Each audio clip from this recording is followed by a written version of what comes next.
2024 पाकिस्तानी सियासत और दुनिया के लिए कैसा साल साबित होगा? क्या 2024 में पाकिस्तानी अवाम को महंगाई से कुछ रिलीफ मिलेगा या इस साल भी अवाम महंगाई की चक्की में ही पिसती रहेगी? क्या पाकिस्तान में 2024 में सियासी इस्तेहकाम आ सकेगा? क्या इस साल पाकिस्तानी सियासत में कोई बड़ी तब्दीली वाक़या होगी? पाकिस्तानी सियासी लीडर्स के लिए ये साल कैसा साबित होगा? क्या इलेक्शन के बाद नई आने वाली हुकूमत अपनी 5 साला मुद्दत पूरी कर पाएगी? इस साल कौन कौन से ममालिक कुदरती आफात से मुतासर होने के चांसेस हैं?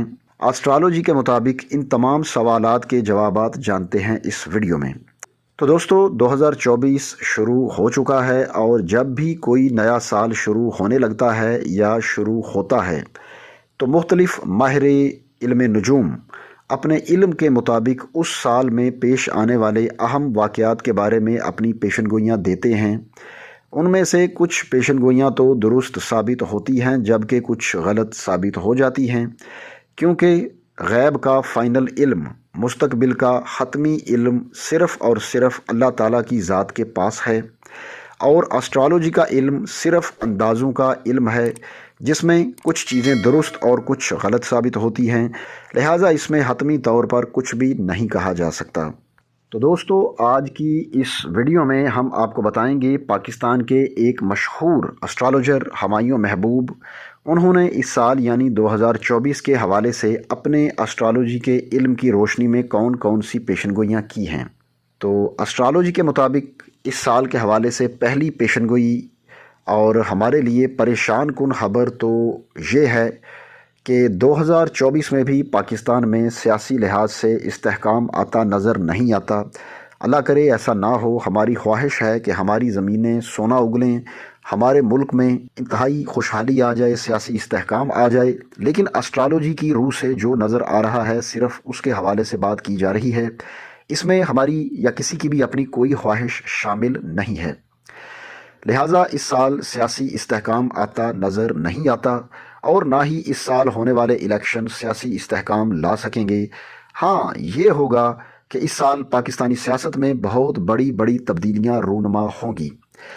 पाकिस्तान के लिए सन 2007 में मोहतरमा बेनज़ीर भुट्टो की शहादत के बाद से मुश्किल वक्त चल रहा है।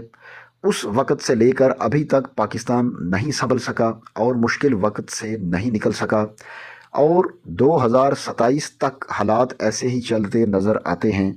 यानी एस्ट्रोलॉजी के मुताबिक अगर हम जाएं तो 2027 के बाद हम कह सकते हैं कि हमारे हालात कुछ बेहतर हो जाएंगे। इसके बाद मियां नवाज़ शरीफ के मुस्तकबिल के हवाले से बात करें तो उनका मुस्तकबिल लॉन्ग टर्म में कोई इतना अच्छा नज़र नहीं आता, लेकिन मियां शहबाज शरीफ का मुस्तकबिल नवाज़ शरीफ की निस्बत बेहतर नज़र आता है।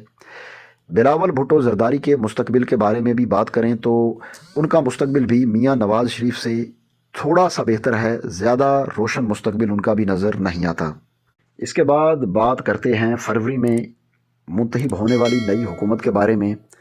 तो इस हुकूमत में तकरीबन सभी पार्टियां शामिल होंगी, यानी कोई एक पार्टी अक्सरियत नहीं ले सकेगी और महलूत हुकूमत बनेगी और एस्ट्रोलॉजी की रूह से वो हुकूमत भी बदकिस्मती से अपने 5 साल पूरे करती नज़र नहीं आती, बल्कि इंतहाई कलील मुद्दत में ख़त्म हो जाएगी।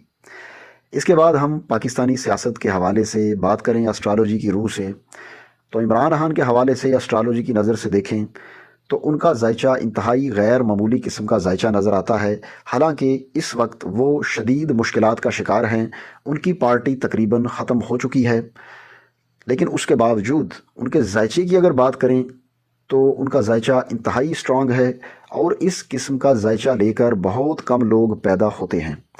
शोहरत और मकबूलियत के लिहाज से उनका जायचा गैर मामूली है।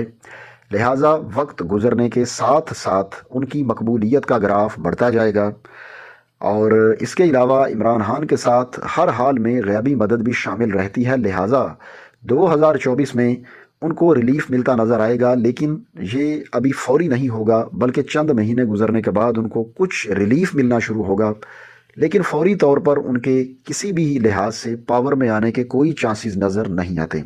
अगर हम पाकिस्तान के मुआशी मुस्तकबिल की बात करें تو معاشی مشکلات ابھی مستقبل قریب میں ختم ہوتی نظر نہیں آتی، بلکہ ابھی مہنگائی اور دوسری معاشی مشکلات اس سال بھی برقرار رہیں گی۔ اگر ہم اسرائیل اور حماس کی جنگ کے حوالے سے بات کریں تو ہماری سب کی خواہش ہے اور دعا ہے کہ یہ جنگ بند ہو جائے اور فلسطینیوں پر ہونے والے مظالم ختم ہو جائیں، ان کی زندگی آسان ہو جائے۔ لیکن افسوس سے یہ کہنا پڑتا ہے کہ وہاں پر بھی ابھی فلسطینیوں کی مشکلات ختم ہوتی نظر نہیں آتی اور جنگ رکتی نظر نہیں آ رہی، لیکن یہ جنگ نیتن یاہو اور جو بائیڈن کو ڈبو کر جائے گی۔ سال 2024 میں قدرتی آفات کے حوالے سے بات کریں تو اسٹرالوجی کے علم کے مطابق اس سال میں امریکہ میں قدرتی آفات آتی نظر آ رہی ہیں، اور ان قدرتی آفات کی وجہ سے امریکی اکانومی پر بھی اثر پڑے گا۔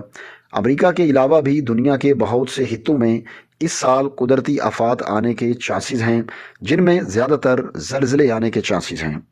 یہ اسٹرالوجی کی روح سے تھا، اور ہم لوگ دعا کرتے ہیں کہ اللہ تعالی ہم سب کو قدرتی آفات سے اور اس طرح کے مسئلے مسائل سے محفوظ رکھے۔ پھر ہم بات کرتے ہیں روس اور یوکرائن کی جنگ کی۔ تو روس فی الحال پابندیوں کا سامنا کرتا ہوا نظر آ رہا ہے، لیکن یہ پابندیاں روسی معیشت پر زیادہ اثر نہیں ڈال سکیں، اور مستقبل میں روس پھر سے ابھرتا ہوا نظر آئے گا، اور ابھی اتنی جلدی یہ جنگ بھی رکتی ہوئی نظر نہیں آتی۔ مہنگائی کے حوالے سے اگر بات کریں اسٹرالوجی کے مطابق تو مہنگائی کم ہونے یا رکنے کے کوئی آثار نظر نہیں آ رہے، بلکہ مہنگائی مزید بڑھے گی اور ضروریات زندگی مزید مہنگی ہوتی جائیں گی۔ دوستو، مستقبل کا مکمل علم صرف اللہ تعالیٰ کی ذات کے پاس ہے، لیکن اگر ہم اسٹرالوجی کے ان باتوں پر، ان پیشن گوئیوں پر جائیں تو ہمیں یہ پتہ چلتا ہے کہ 2024 پاکستان اور پاکستانی عوام کے لیے زیادہ اچھا ثابت ہوتا نظر نہیں آتا۔ لہٰذا ہمیں اللہ تعالیٰ سے اپنے گناہوں کی معافی مانگ کر اپنے ملک اور اپنے حالات کو بہتر کرنے کے لیے ٹھوس اقدامات اٹھانے کی ضرورت ہے۔ تو دوستو، یہ تمام چیزیں اسٹرالوجی کے علم کے مطابق ہیں، اور فائنل علم ظاہر ہے اللہ کی ذات کے پاس ہے، لہٰذا ان تمام باتوں پر یقین کرنا یا نہ کرنا آپ پر منحصر ہے، کیونکہ اسٹرالوجی کا علم صرف اندازوں کا علم ہے، جس میں کئی دفعہ چیزیں درست ثابت ہوتی ہیں اور کئی دفعہ غلط بھی ہو جاتی ہیں۔ تو دوستو، ویڈیو کو آخر تک دیکھنے کا شکریہ۔ امید ہے آپ کو ویڈیو ضرور اچھی لگے گی۔ آخر میں آپ سے ریکویسٹ کرتا ہوں کہ چینل کو سبسکرائب کریں اور گھنٹی کے نشان کو دبائیں، تاکہ ہماری تمام ویڈیوز کے نوٹیفیکیشنز آپ کو سب سے پہلے ملیں۔ اگلی ویڈیو آنے تک اجازت دیجیے۔ اللہ حافظ۔